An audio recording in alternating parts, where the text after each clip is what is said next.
Iran যুক্তরাষ্ট্র যুদ্ধ শুরুর পরে দেশের বাজারে ২ দফা বেড়ে গেছে সোনার দাম। এখন কি তবে সোনার দাম এভাবেই লাফিয়ে লাফিয়ে বাড়তেই থাকবে?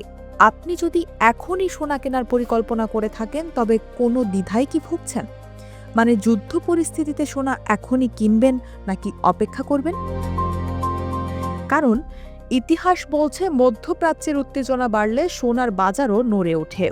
আজ আমরা দেখব এই যুদ্ধ সত্যিই সোনার দাম কতটা প্রভাবিত করতে পারে এবং বাংলাদেশে তার প্রভাব কি হবে।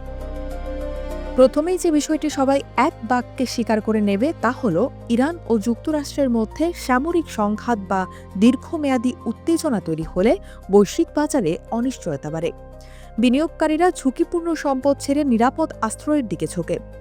ঐতিহ্যগতভাবে সেই নিরাপদ সম্পদের নাম হল সোনা, আর এই কারণেই সোনার দামটা বাড়তে পারে, কারণ এটা নিরাপদ বিনিয়োগের চাহিদা।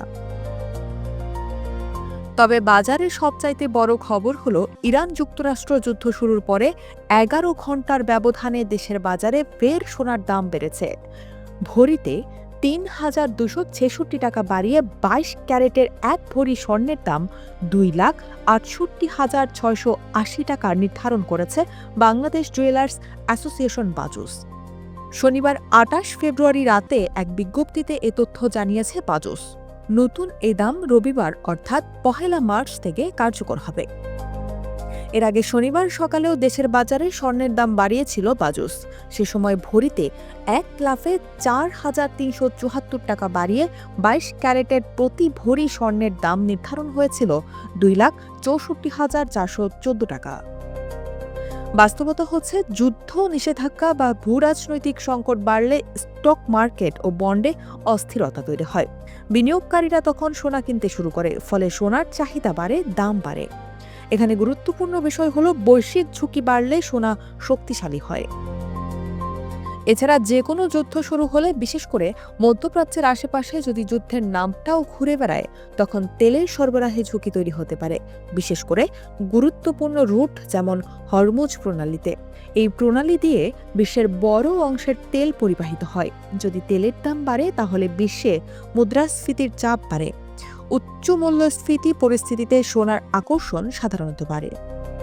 এর পাশাপাশি ডলার ও ফেডারেল রিজার্ভের ভূমিকাও কিন্তু সোনার দামে প্রভাব ফেলে, কারণ সোনার দাম ডলারে নির্ধারিত। ডলারের নীতি গুরুত্বপূর্ণ ভূমিকা রাখে মার্কিন মুদ্রানীতি নির্ধারণ করে।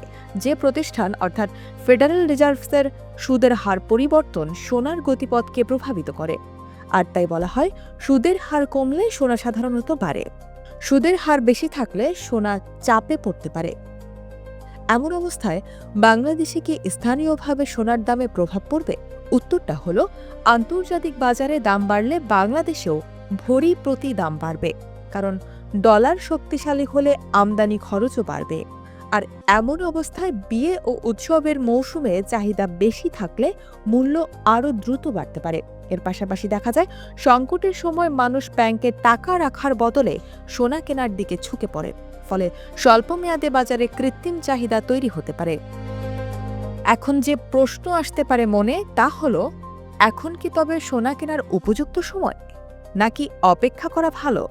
বাস্তবতা হচ্ছে এর উত্তর নির্ভর করছে ইরান যুক্তরাষ্ট্র সংঘাতের স্থায়িত্বের উপর। কারণ যদি সংঘাত দীর্ঘস্থায়ী হয় তবে দাম বাড়ার সম্ভাবনা বেশি, কিন্তু যদি উত্তেজনা কূটনৈতিক পর্যায়ে মীমাংসা করে দ্রুত যুদ্ধ পরিস্থিতি সামাল দেওয়া যায় তবে দাম দ্রুত স্থিতিশীল হয়ে যেতে পারে। অর্থাৎ সময় ও পরিস্থিতি বুঝে সিদ্ধান্ত নিতে হবে। সোনা সবসময় নিরাপদ, বিষয়টা এমন নয়, কিন্তু অনিশ্চয়তার সময় এটি অনেক বিনিয়োগকারীর প্রথম পছন্দ হয়ে ওঠে। কিন্তু বর্তমানে ইরান যুক্তরাষ্ট্রের যুদ্ধ কি সত্যিই সোনার দাম বাড়াবে?